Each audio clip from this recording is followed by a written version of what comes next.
I'm Detective Sergeant Ken Clark with the Sacramento County Sheriff's Homicide Bureau. I joined the Homicide Unit in 2005, joined the department in 1992, and I've served in our jail system my first couple years, and then patrol services, high-impact patrol team. I was a hostage negotiator for 6 years, and then ended up the sergeant of the hostage negotiation unit for about a year.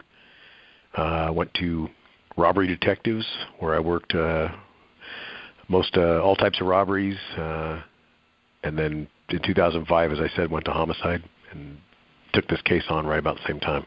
The goal that I had, we've got several different things that we're doing with the investigation. Some focusing on, and it's been an ongoing project to make sure that the suspects that are in the case files are fully and properly eliminated. And this is something that all the agencies are doing, and Sacramento clearly has a large share of that because so many of these individuals came from the Sacramento cases.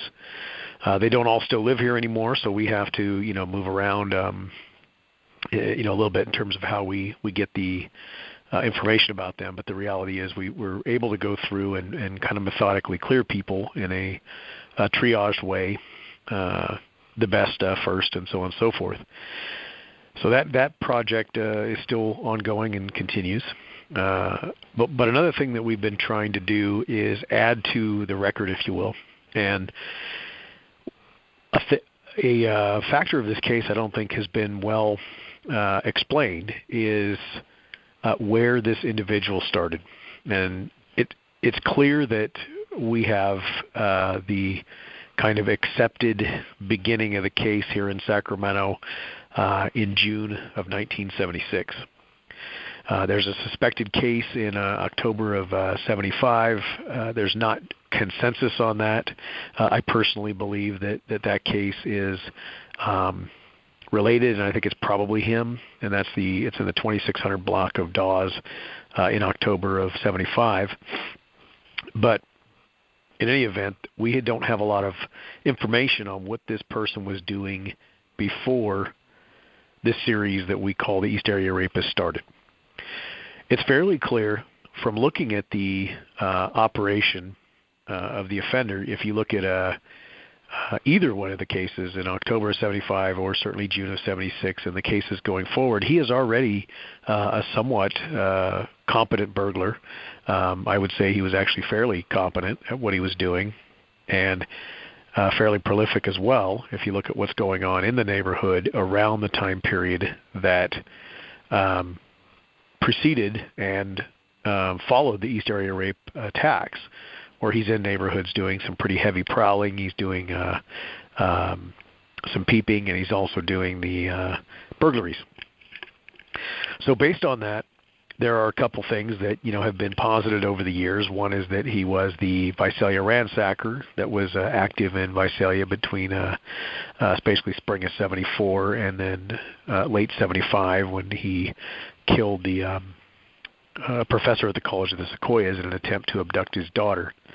And as a result of that particular murder and the police attention, he ended up in a run-in with a detective that wound up with a shooting in the backyard where the detective, though luckily uninjured, had been shot at by the offender. And they did not have a case that I'm aware of. I know they looked at a few, but my understanding is they didn't have a case of this particular ransacker burglar after that event. So that is a possibility. It's possible that this guy that comes here as the East Area Rapist could very well be the Visalia ransacker, but there's definitely some dissimilarities in description, albeit we don't have anybody that got a real good look at this guy. There were people that were able to describe his general build, and it's not wholly consistent with what we do know about the Visalia ransacker. May still end up being the same guy, and there's just lots of reasons that could account for somebody's general physique changing. Weight loss, working out, etc. may have been something that happened. But I wanted to go back further, and I wanted to see if there was any possibility that this guy had been a Sacramento offender for a longer period of time preceding these rapes and maybe had not been recognized. And the hope was that during one of these early forays into criminal behavior that he may have gotten identified and or caught, and that may explain what was an obvious gap between the offenses that would have been occurring back then and the East Area Rapist offenses. Because there was Berg pattern analysis and some Berg analysis done during in the early part of his series, kind of a look back. It didn't go very far, but it did not indicate, they couldn't find anybody, I should say, that had MO factors that they felt were consistent with the East Area Rapist and the burglaries he was doing. So the department, Sacramento Sheriff's Department, had retained all of its reports going back to 1973. And those reports were available to me on microfilm, and my partner and I attempted to get through them in that format. There's probably was about 35 to 40,000 for calendar year 1973, slightly more for calendar year 1974, and so on and so forth, all up through the series. Reports taken remain fairly consistent, but it's a large volume of reports. But the system that we were using was just unwieldy. It could not be done in that manner. So over the years, we had waited for a project that was already talked about, and we had kind of expressed that we wanted to see it done, and that was the digitizing of the reports. And so they came directly from microfilm onto a digital format that was searchable from my desktop. And I went through all of 1973 report by report. And in so doing, I ended up finding some really interesting things beginning right at the very beginning of 73. And there is a burglar, and this burglar is striking Cordova, and specifically the Cordova Meadows area at that time. And it kind of described that we had several thousand burglaries that year among those 35,000 reports. I didn't count them, but I'd say it was probably between at least 4,000 or 5,000 burglaries in total that year, maybe plus or minus a few. And I read all of those, and each one of them seemed just like the burglaries that I've investigated or seen over the years here in the more modern era, and that's involving individuals that go in either alone or in groups or pairs and get in as quickly as they can and get out as quickly as they can and remove the items that would be easy to fence or easy to sell, etc. And obviously they look for people on vacation and things like that. And I won't go into the entire study of burglary here, but it's a fairly consistent type of conduct that these guys engage in. And when you look at a particular geographical area, or even as large as the county, you do start noticing that there are clusters that emerge. And frequently through 73, I would find that these clusters would go on and then would resolve. In other words, the burglar was caught. They would bring the person in for questioning, and the burglar would admit to having had involvement in several other burglaries that, of course, they had suspected him of based on the MO going on in the series. And so those burglars that were operating back then are of interest to us now, even though they're not directly linkable to this case. We're kind of looking at each one of their backgrounds pretty carefully, and there's quite a few of them that were caught that year. Some in the neighborhoods that we're interested in, some not, but we're still looking at them pretty hard, since they were at least committing the types of crimes that we would be looking for in a time period that may be relevant. But going forward,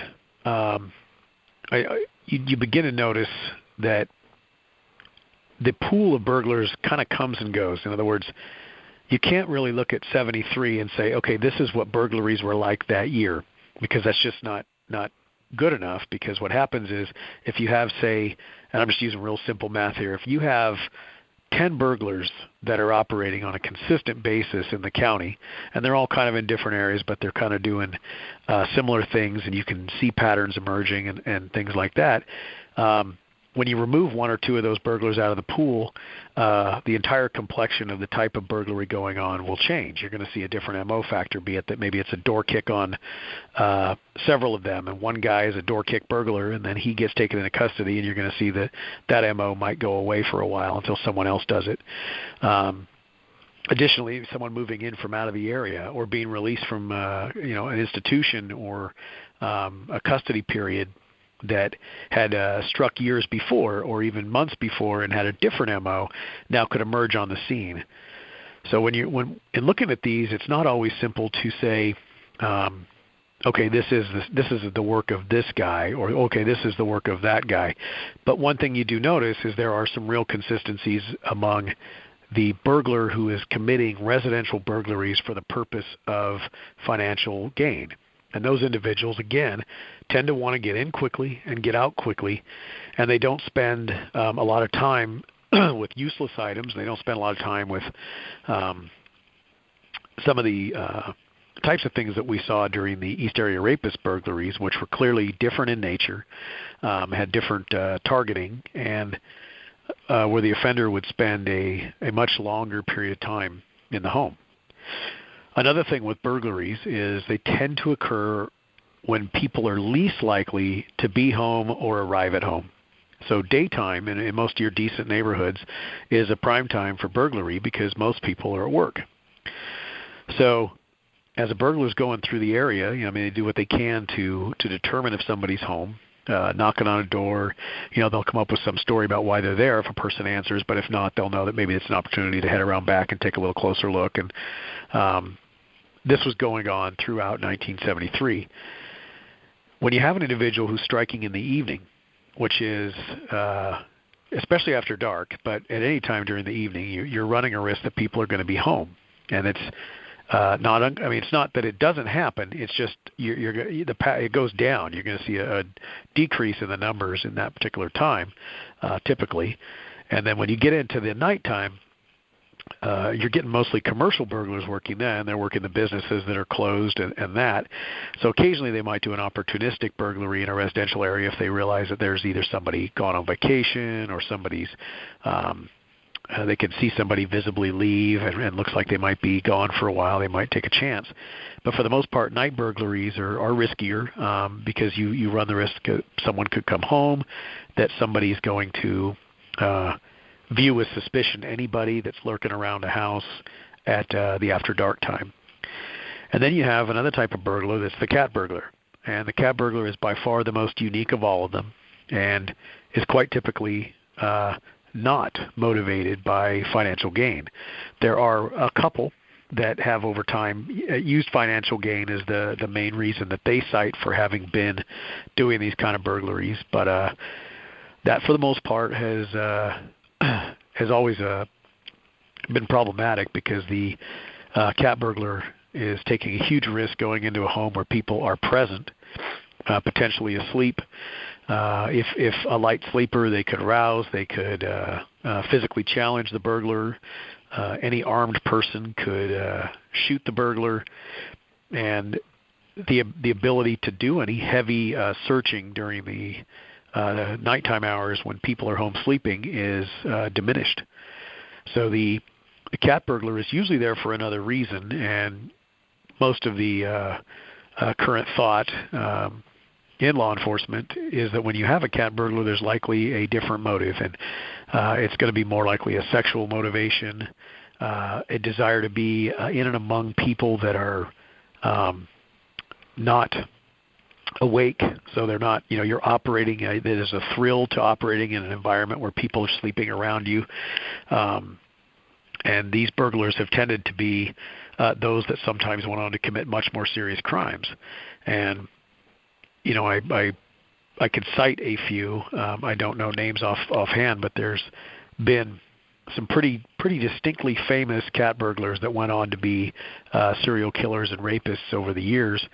And when you listen to them talk, it's clear that the financial motivation was not really at the root of cat burglary for them.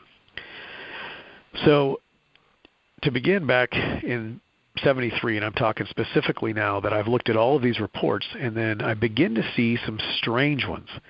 And I'm going to separate them out, though I think there's a strong possibility that the person that's doing all of these burglaries could be the same person. But what I do find is that right in the beginning of 73, there is a burglar that hits pretty much any time of day, evening, nighttime, and he also does a couple cat burglaries in the first few months of 73, and he is striking chiefly the Cordova Meadows subdivision in that early time period. So some of the items that he would take would be things like coins, piggy banks, jewelry, though sometimes jewelry such as class rings and things that aren't easy to fence. He took some binoculars. He took camera equipment, movie cameras, hunting knives, a few in scabbards. He took $2 bills, and occasionally handguns and occasionally prescription medicine.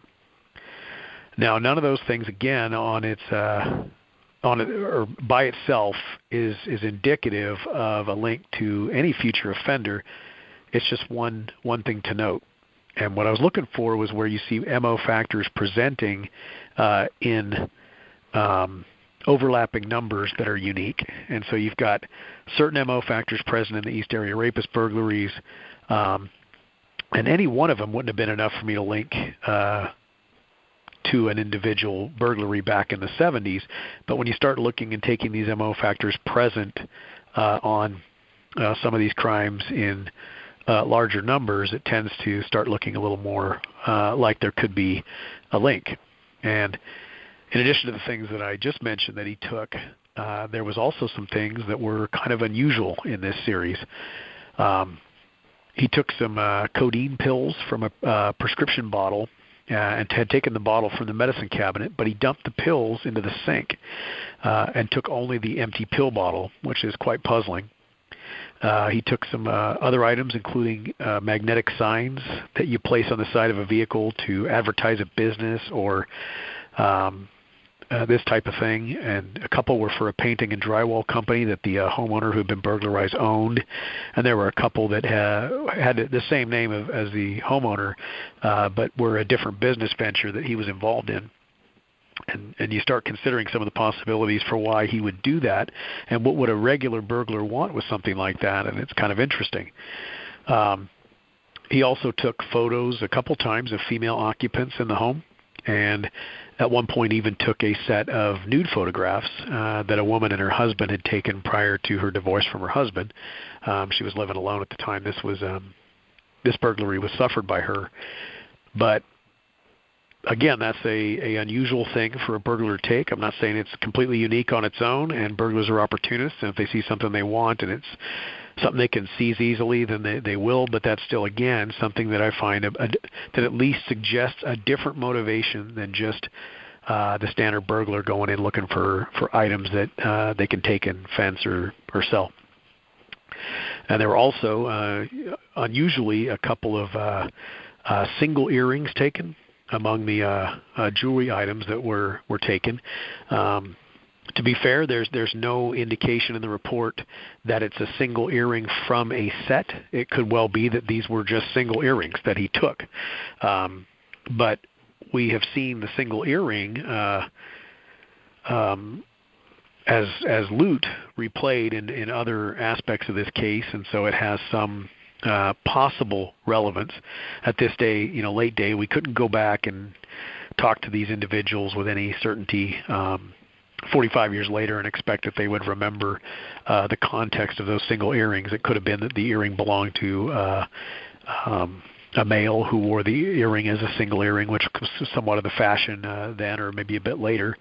But in any event, there is a single earrings missing on some of these offenses. So to go into some of the MO factors of this burglar, usually entered through a kitchen or sliding glass door. The kitchen door that I'm speaking of is the one that comes in from the garage, so there's usually access gained by the garage, and then coming in through the kitchen door, usually by prying.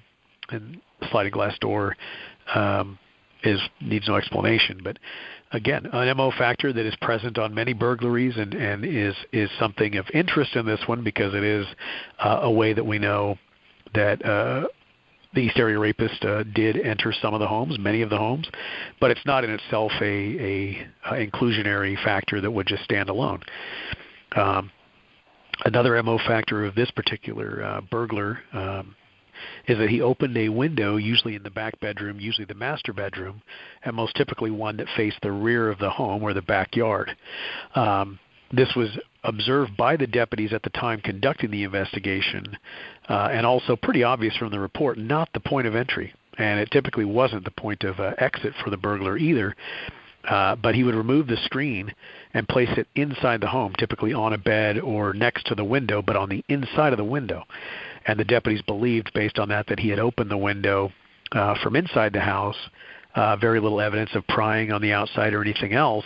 Just open it from the inside and then leave this as an emergency escape for himself. And on a couple of occasions, in a couple of these burglaries, he had to use that as an escape. Homeowners came home. He ran down the hallway and out the window, and out he went.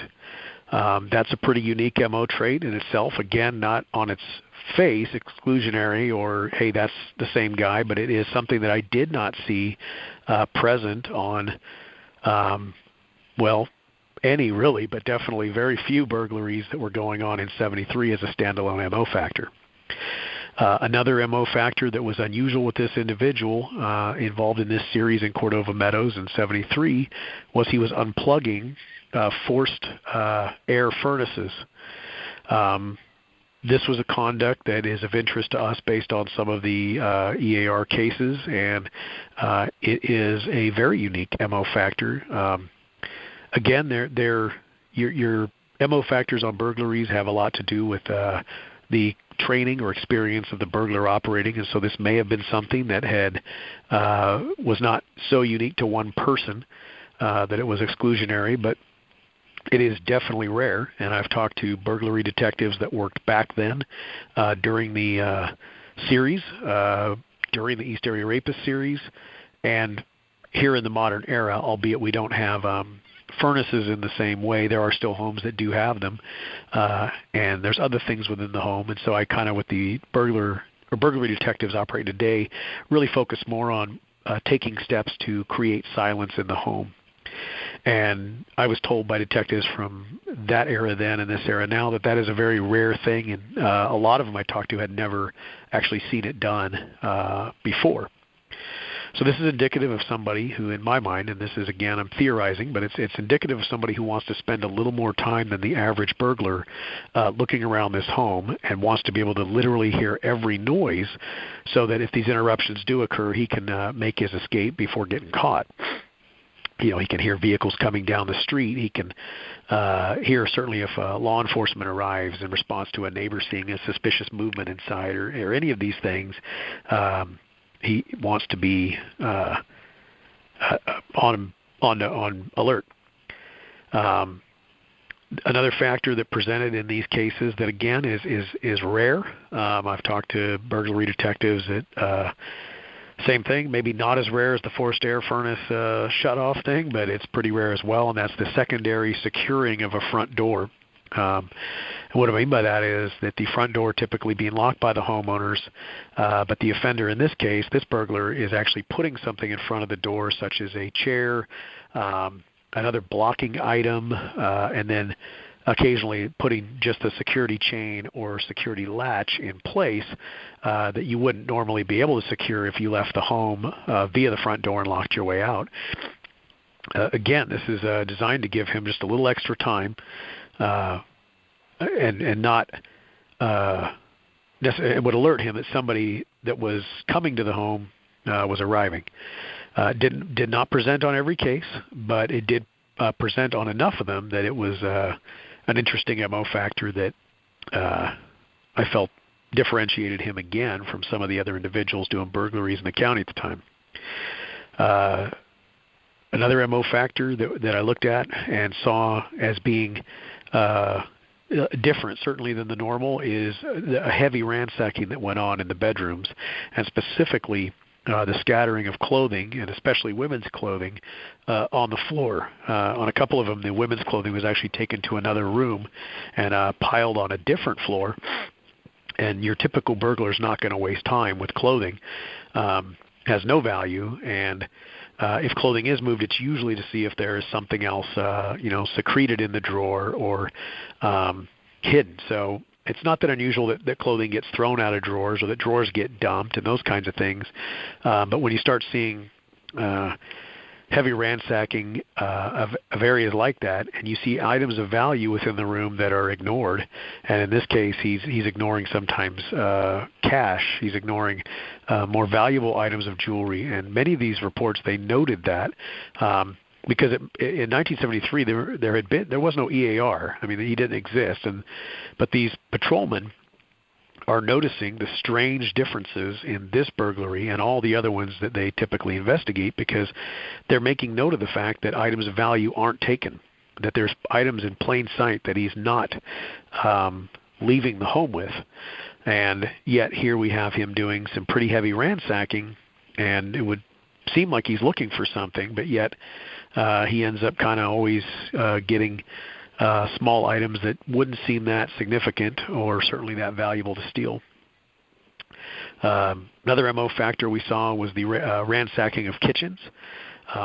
It isn't that people don't look through kitchens. That does happen, and in the belief that they hide valuables there. So we do see that on other burglaries. But in this case, he's ransacking the kitchen, looking through stuff, but then he's also going through the refrigerator and sometimes consuming items and sometimes taking items from the refrigerator.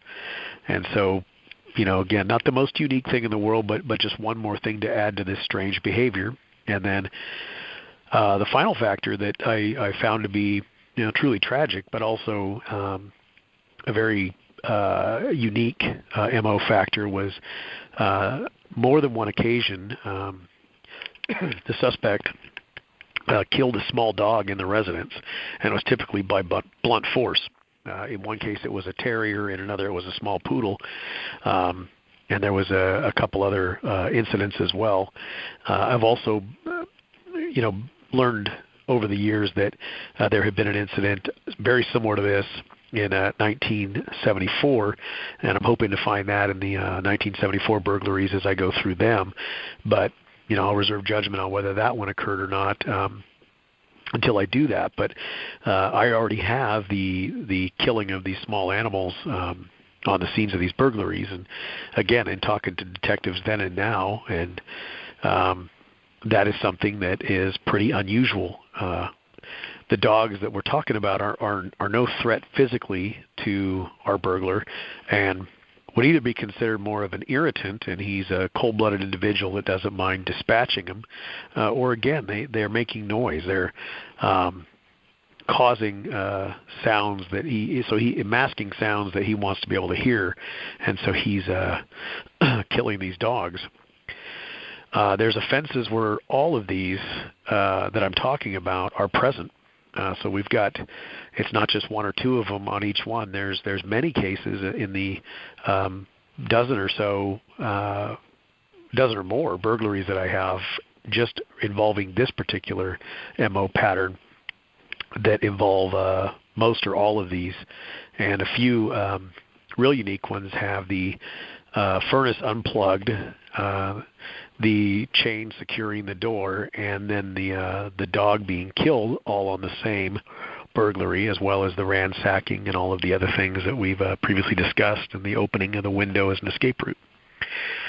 So as I went through, continuing to look,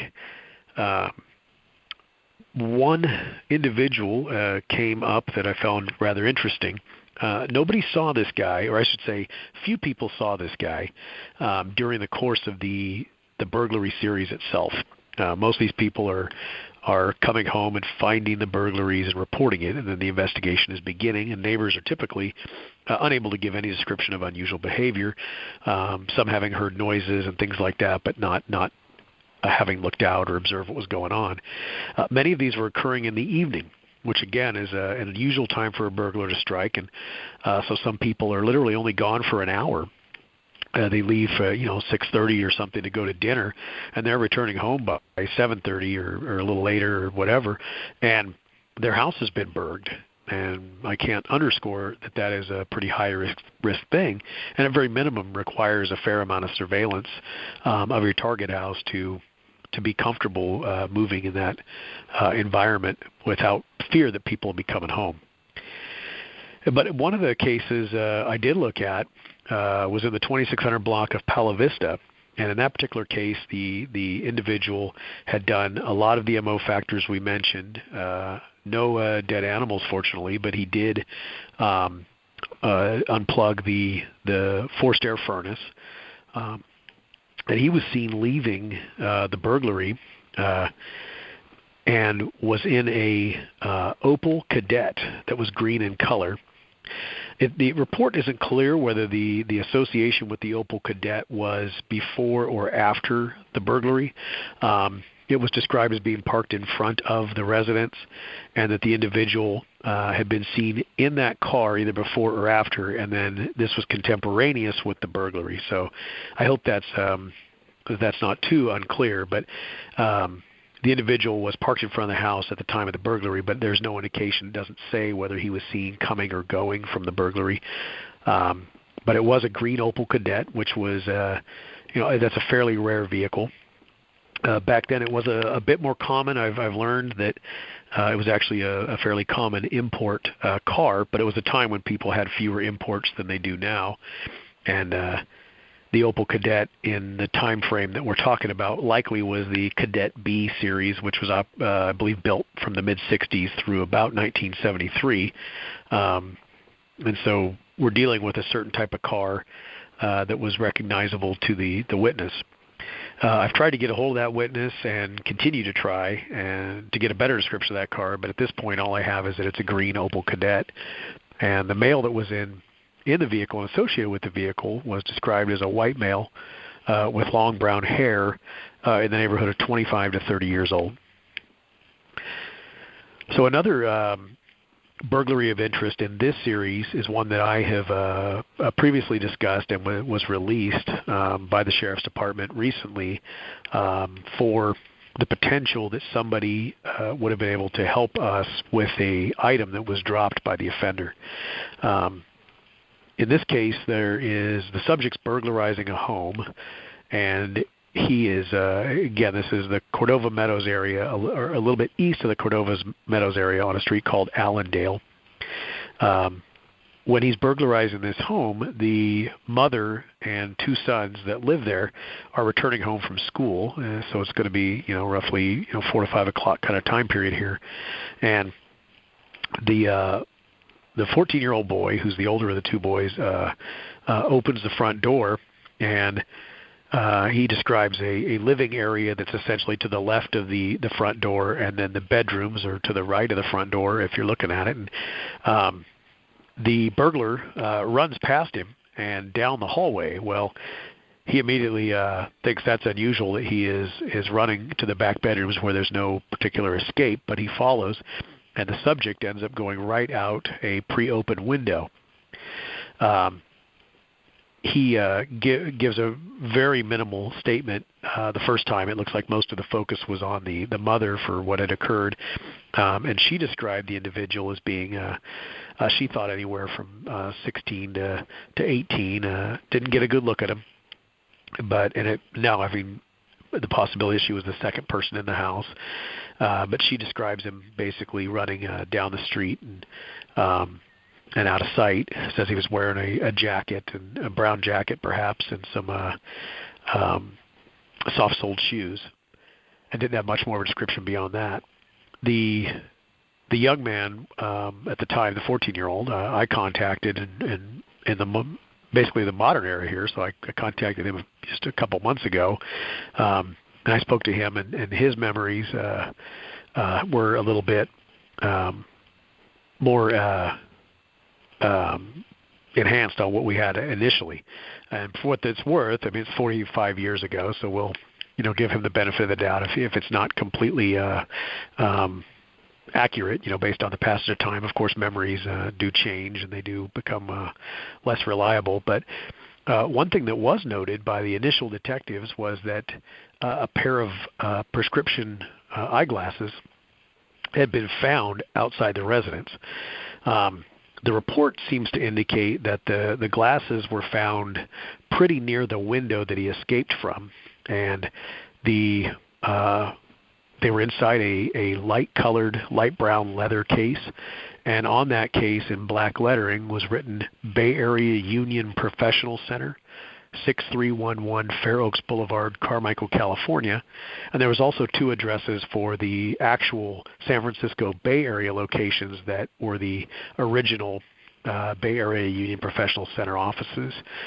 So 6311 Fair Oaks was a local, basically local outlet here, and that was written on this case. In speaking to the young man, he basically, well now not young anymore, but he said he remembered the incident fairly well, but there were some slight discrepancies off the initial report. So we have to kind of take with a grain of salt what is said then and now, and look and try to come up with the best guess as to what actually happened. But when he says he gets in the home, he comes home from school, he sees this guy dart right by him down the hallway. The guy jumps out the window, and then he says that he runs around the house. The witness heads back outside and gives chase. The suspect gets a few houses down the street and may or may not realize he's being chased, but he waits a few houses and he basically hides next to a trailer. And there's a fence and a trailer, and he hides between these two, realizes he's still being pursued, and takes back off running again, where he disappears, and the 14-year-old doesn't catch him or pursue him any further. His memory is that is the point when he found these prescription glasses and had seen the guy essentially drop them. In terms of the difference between the two, the best I can come up with is that, well, the detectives back then clearly believed that these glasses were related to this event. They booked them as evidence. They knew they didn't belong to the homeowner, and they were associated with the suspect regardless where outside they had been found. And it was something that was pretty clear was dropped by him. So the young man describes the suspect as a white male. He says he is older than him, and he thinks at least a few years. So he says 18 to 22. He says he's 5'8" to 5 foot 10 inches tall, approximately 180 pounds, and he was wearing blue jeans and possibly a white T-shirt, and had on boots or similar type shoes. He said that the hair he was wearing was brown and touched his ears. He said that he had kind of a large bottom, and that he was slightly pear-shaped, though he didn't describe him as fat, but he said that the quality of his body made it appear as though the hips were a bit wider than his shoulders. He said that when he had returned back to the house, that he found a waffle print or waffle stopper type shoe print beneath the window where the guy had jumped out of the house. That detail is not reflected in the original report, but he said that he also remembers that sometime after the burglary that detectives had returned to the house. He doesn't remember the exact time period, but that they had said that they were able to ID a suspect from the prescription glasses and that the description that had been given. And so beyond that, he didn't know what had happened, if the guy had been arrested, if he'd gone to court or anything else. But the explanation given was that they were able to identify who it was. What's not stated, and what we had to consider, is that perhaps the glasses were, given the strange things that this guy likes to take, may have been, the fruits of some other burglary from that day, albeit it appeared that was probably not as likely as the fact that they probably belonged to the burglar. There's no record of who it was, or there's no further identification page that listed him, and I was able to confirm that there was no arrests made on that day or in the days following that would have lined up with what this particular event held. So in all likelihood, whatever they did turn up, it wasn't enough to link this guy in a way that would allow him to be arrested.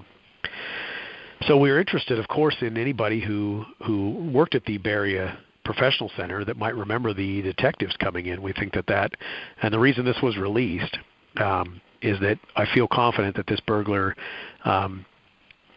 may well be the burglar that was operating that I'm looking for in that Cordova Meadows neighborhood.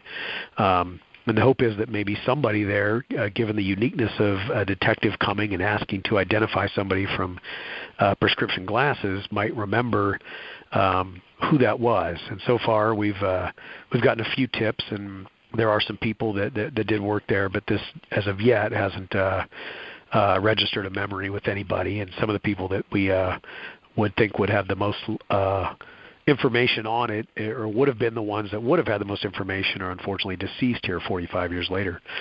I should note that the mother, who had initially saw him, described him as being roughly the same height. She thought he was younger, but she thought he was closer to the 160 to 170 pound range, and she didn't have the perceptions of the young man today. And I also should clarify that the 14-year-old at the time of this event, nowhere in any part of this case is an explanation from him on what his description of the suspect. So they really only included it the mother's description. So kind of difficult to compare to, what he said then versus what he said now. So that kind of dovetails into the other burglar that we've been looking at, and this burglar was, I think it very well could be the same individual. Some of the individual, or some of the types of things that this guy's doing is reminiscent of, and certainly feels as though it could be the same burglar, but I'm breaking this case off and treating it as a separate burglar because there is a chance, because we don't have the same MO patterns on a cat burglar as we're going to have on a day burglar. So because of that, and your cat burglar is not going to be able to, kill small animals in a home without being detected. He's not going to be able to unplug forced air furnaces without waking the family. He's unlikely going to open a secondary point of exit in the form of a window, that kind of thing. So because those MO factors can't be definitively linked, I am treating this as a different burglary series for the purpose of identifying those that would know about it. But I do think there is a strong possibility that these two guys are the same burglar. The information about this burglar, again, I've already gone into how rare cat burglars are, but the information about this burglar has more to do with a burglar that was operating in 72 and 73, and I've already pointed out I don't have the reports from 72, but what I do have is the mention of the activities in 72 in the 1973 reports that I've looked at. This burglar was good for 35 cat burglaries in that time period, of which about 20 or more I'm able to see in 73. It appears as though towards the end of 72 there was a gap, and then by late spring of 73 he emerges back on the scene, so maybe a period of 6 to 8 months, and he's beginning his burglaries again at night with people home. Detectives back then know they've got a cat burglar. They know it's the same guy, or they strongly suspect that it is, and take great measures to try and catch this guy because of the danger of him being in the homes with family members that are sleeping. And they refer to him as the cat burglar that is striking Cordova and the east areas of Sacramento, which I find rather interesting. They noted then that he wasn't limited just to Cordova, albeit that was probably the I'd say at least half or maybe even more of the strikes occurred in Rancho Cordova. Many in the area that we would consider the same zone as our day burglar are operating. But he hit over a dozen times in the area between Dulceto Drive and Malaga Way, to essentially north-south or north-south borders. They're east-west streets, but so they essentially create a northern and southern border here, and then Coloma Road, both sides, as the general area where he was striking. He also did hit, though, in other parts of the county, and I'll get into that a little bit more here in a minute. But the typically what his MO was, he would enter the home quietly after everyone was asleep, and typically come in through a kitchen door. Sometimes would pry a slider, just like the burglar. But then he would open a door, either a slider or even a front door, and that would be opened as an escape route.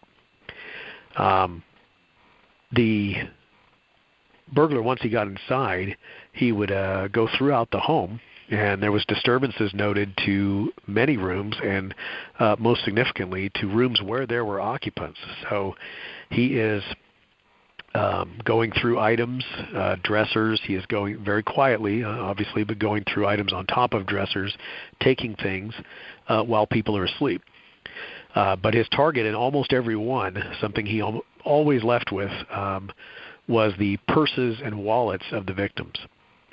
In this particular series, the victims included families with children. So you've got a husband, a wife, children, just couples, so male-female couple, and also single females. It looks as though, based on the searching and the types of things going on in the residence, to include eating in the residence, to include drinking beer on scene or outside the residence, but prior to leaving for good, that this burglar spent an excessive amount of time in the residence, especially given it's at night and people are asleep right in the residence you're in. Most of the time, the objects he took, such as purses and wallets, were left somewhere nearby the home. Sometimes on the side yard, sometimes in the front yard, sometimes on the sidewalk, sometimes in a neighbor's yard. And they were also frequently left in clusters. So if he would hit a neighborhood, he would take 3-4 of these purses or wallets, and then they would be found kind of in a pile in an area nearby, or on one occasion he actually shoved them under the seat of a car that was unlocked, and the driver in the morning comes out and sees a purse string sticking out from the front seat of the car. And again, I'd only be speculating as to why he would do something like that, but he would take the cash out of the purse, and sometimes he would take identification or other items, but it was typically the purse and wallet left behind. The burglar did sometimes, even on these Catburg scenes, take coin collections and silver and other things of value. And as I already said before, he took food and alcohol at times.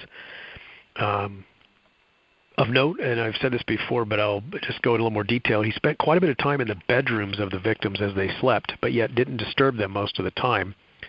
And that's an unusual thing, because you're taking the maximum risk in an area where the victim is.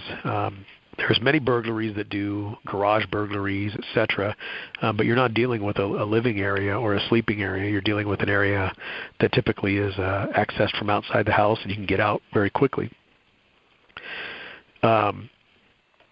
He was confronted a couple times where he woke the homeowner up, be it a light sleeper or whatever, and he would bail out the point of exit, usually sometimes with the victim in pursuit, but he wasn't always chased. Sometimes he just got away before there was even people able to process what was going on.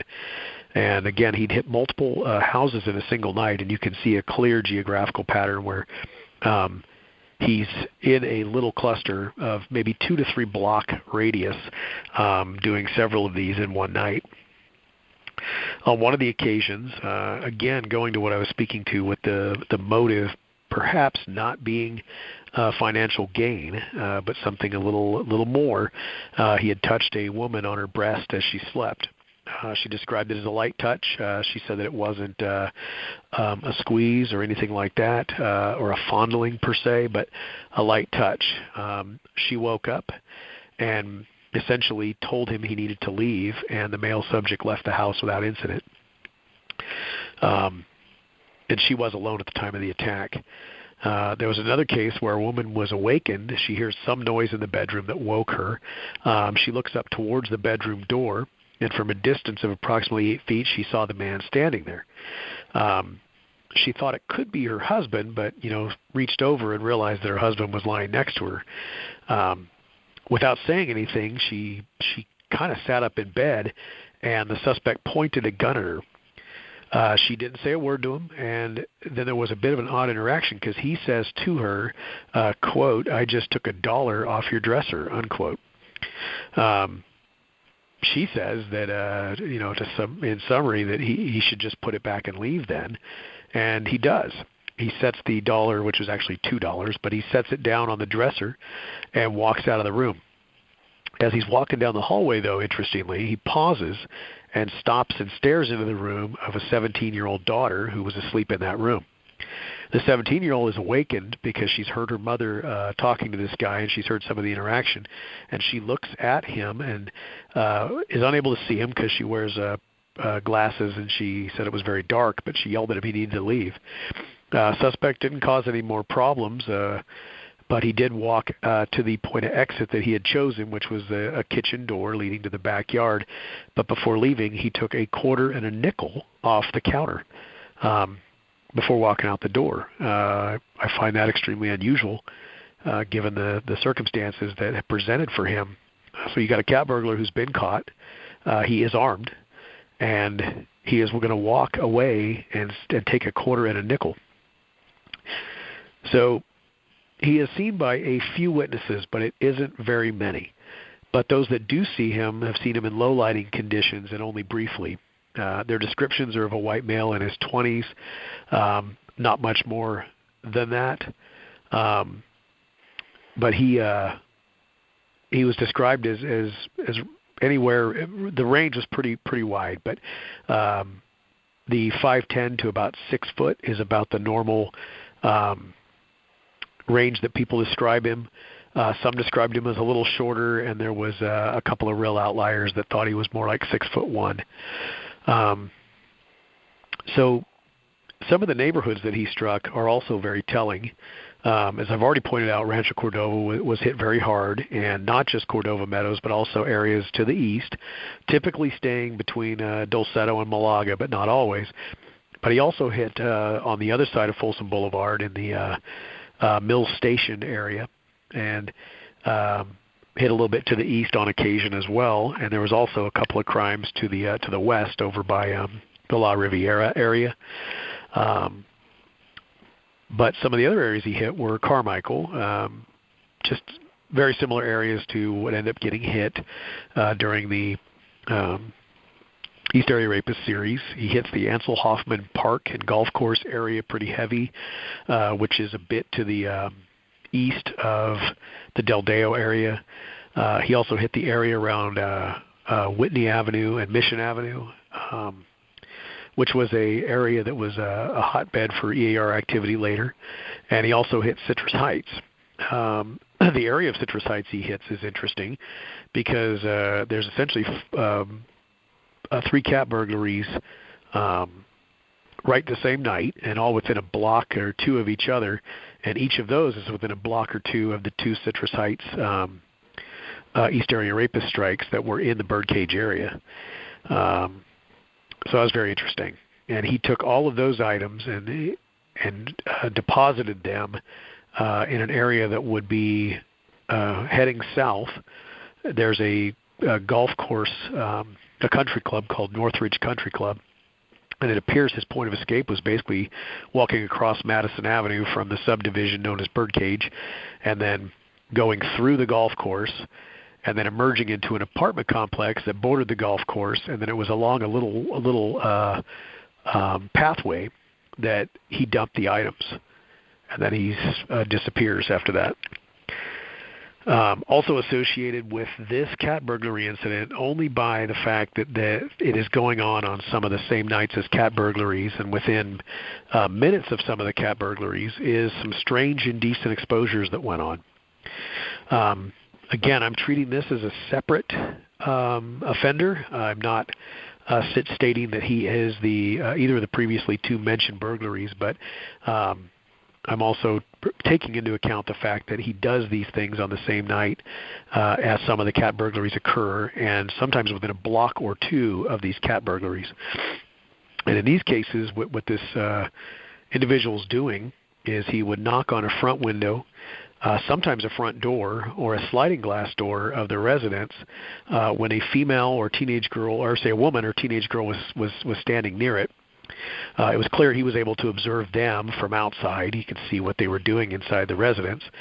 And when he knocked, they would come to the door or come to the window and look outside, and he would be standing there wearing only a T-shirt and no pants. He wasn't observed holding a pair of pants, just standing there with no pants. And they're getting a look at this guy, and he would commit a lewd act while they watched. He didn't leave immediately. He was described as essentially having a expressionless face and or a smirk. And then when finally the hue and cry went out, so to speak, or the woman or girl screamed or whatever, he would then take off and disappear. One of the occasions of this particular individual was a young lady walking home on one of the Cordova Meadow streets, and she becomes aware that there's a man behind her. This is about 1 a.m, and she had left a party, like a high school party, and she is walking by herself a few blocks or a couple blocks to her house, and she realizes this guy is gaining on her a little bit, and she continually looks over her shoulder and realizes he's closing the gap, and intentionally, and then as she gets a better look at him, again it's dark, realizes that he has no pants on. So he's just got a shirt on and no pants, and she takes off running. He pursues, but she is so desperate she runs up to a completely random house, banging on the door. That door is answered by a woman who lives there who is in her late 30s. And the two of them, she's explaining what's going on at the point that this man arrives at the edge of the driveway with no pants on and just stares at the both of them and then calmly walks off. So she's led into the house, and the cops come, but they don't find this guy. On another strange occasion, he came to the door of a residence, again naked from the waist down, knocks on the door. The woman answers the door, and he simply says, "Give me a match." The woman yells at him to, get the heck out of there, and so on and so forth, slams the door, and he takes off without any further incident. So this individual was, of course, seen much better than a lot of the others, even though he's at a distance and in the dark sometimes. But he's described pretty consistently as a white male, roughly 20 to 23, with light brown or reddish brown hair. Some people said his hair was a bit darker than that as well. And he was described as 5'10" to 6 foot with a thinner average build. So essentially, those are the three individual series that I'm looking at. I believe they could be the work of the same person, but again, I'm investigating them as separate series, so I don't accidentally conflate a couple of offenders that might not be related. So it's going to bring me to another individual case that I'm looking at that again seems to be possibly the work of the daytime and evening burglar that I talked about, but I can't say that with certainty. So I'll go ahead and talk about it as a standalone case, but it definitely seems to me to be conduct that is very bold, and I would not expect any burglar to readily find himself involved in. And in this case, September 13th of 1973, in the 2500 block of Sarda Way, a 28-year-old mother and her 18-month-old son are in the residence alone. The husband's at work. She's described by her family, who I've spoken to, and also the officers at the scene that dealt with her, as a very attractive lady. And she is at the home when somebody knocks on the front door. It says about 11 o'clock in the morning, give or take. And so she goes, doesn't answer the door. She thinks it's a religious solicitor, and so she decides against it. And a few minutes later, she has her son in bed in one of the other rooms to the back, and she hears noises coming from the back area of the house. So she walks down the hallway, and as she gets to her master bedroom, which basically faces the backyard, she sees a man at the window, and he has already taken the window screen off, and he is prying at the window itself. They see one another. He ducks down and runs around the side of the house. She looks beyond and sees that the gate to a schoolyard right behind her is open, and that gate's normally kept closed. So she wasn't. She was a bit alarmed by that. She comes back around, and she begins locking the doors and windows of the home, and she arms herself with a handgun from inside the house. So she looks around and does not see any more sign of this guy, and contacts her husband, and it's alluded to in the report, though not directly stated, that she kind of left it at that, believing that it was over, that she'd surprised a burglar who probably thought that nobody was home, and now he's running off. And I'll tell you that 99.9% of the time, this guy would have been gone. He'd be gone from the neighborhood. He would be gone that day, right then, that minute. And so we wouldn't see him again during this episode. But things take a strange turn with this guy because though she's locked everything up and she's armed herself, the door leading from the garage to the kitchen is forced open while she's standing there a few feet away. And the suspect got the door open and then also smashed through a chain lock that she had secured at the top of the door. And he got it open a little over a foot, and she had pointed the gun at him and said, if you come any further, I'm going to shoot you. And the man stopped, and he turned around and walked out of the garage through the overhead garage door, which she had left open for lighting in the garage. It was the middle of the day, and she'd been doing laundry out in the garage. So this time she decides to call the sheriff's department, and she does, and the sheriff's department is on their way. Now, at this point, I would think based on the confrontation that just occurred, and even if the guy had decided that he was going to take an opportunity to do something more horrible than he had potentially contemplated with the initial burglary, at this point he's had a weapon pointed at him. I'm thinking that he's going to see this as a good time to go. One would have to suspect that she called the cops. I'm thinking he would leave, but not this guy. She's in the home waiting for law enforcement, and he forces his way in through the exact same door and rushes her and grabs a hold of her hands in which she's holding the gun, and he closed the distance so fast that she wasn't able to do anything, and they fight over this gun. She's 5'7", about 135 pounds.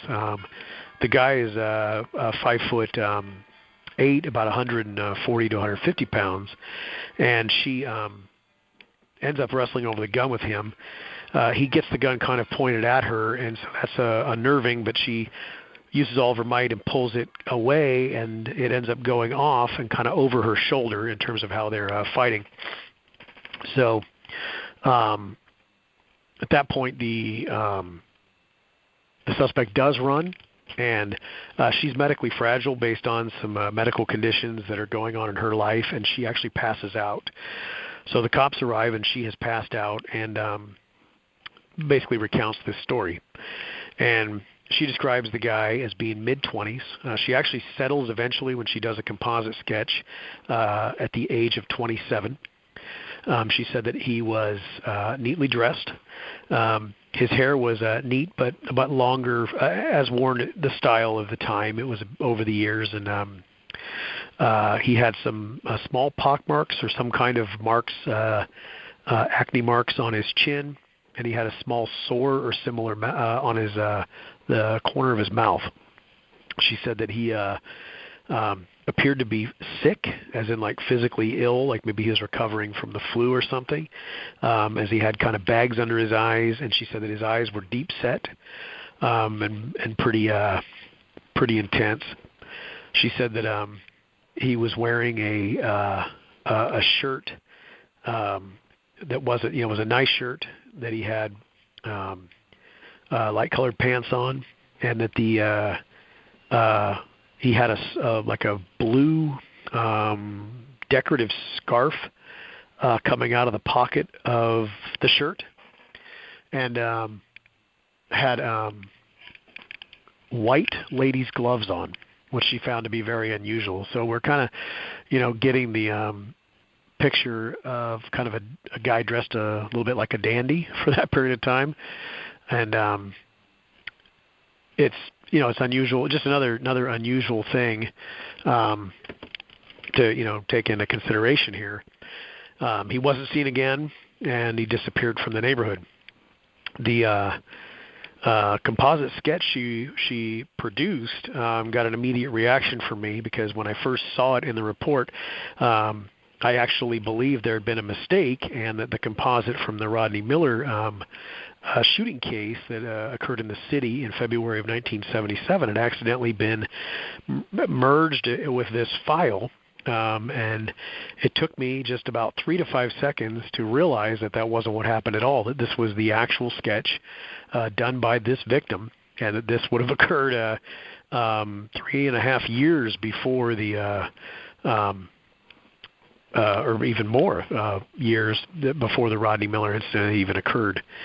So it piqued my interest, that this, especially the behavior and the way he was described, and then adding to it the composite, made me think that, again, this was another individual potential case that was a pre-EAR, and beginning to adopt some of the behaviors, but yet still not succeeding based on the plan and based on the what he's doing at this point.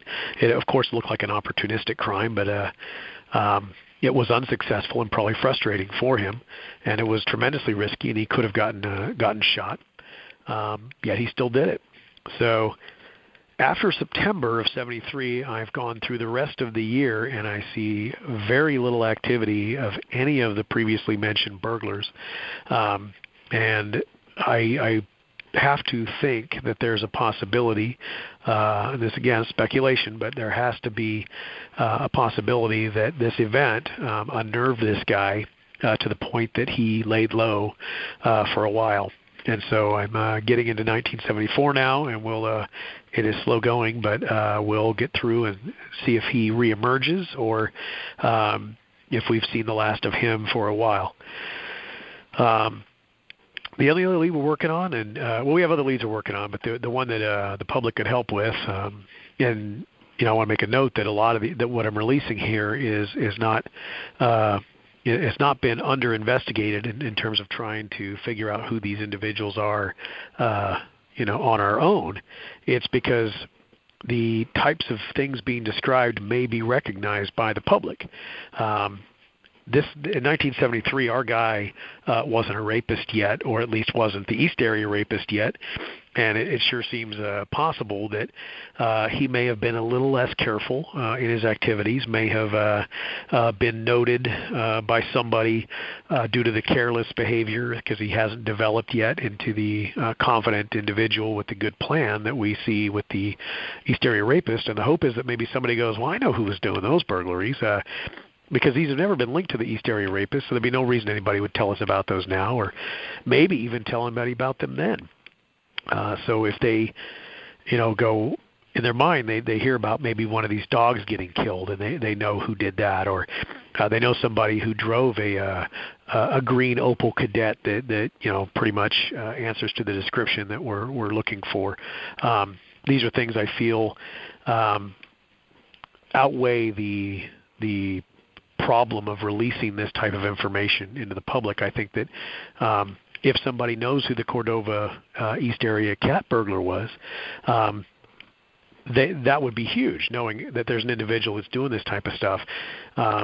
We want to eliminate them or include them, either way, but the goal would be to try to figure out if this person is in all related to the East Area Rapist cases. And I would caution that at this point we've not connected these cases to the East Area Rapist. Though there are some very unique MO patterns that are interesting to us, these individuals at this point are simply burglars operating in 1973 that we'd like to talk to. I'd further would add that if the individual is out there, that did these, it's easy to clear people in this investigation. We have the East Area Rapist DNA. No one would hold a crime series 45 years ago involving thefts or burglaries against anybody from certainly our era now who did these as a younger person. And if they came forward and approached the investigation, we would certainly talk to them, take their statement, and eliminate them quite easily with DNA. That DNA would not be uploaded into the system or, compared to other things. It would simply be used to compare to the offender that we are looking to link these cases or unlink these cases to.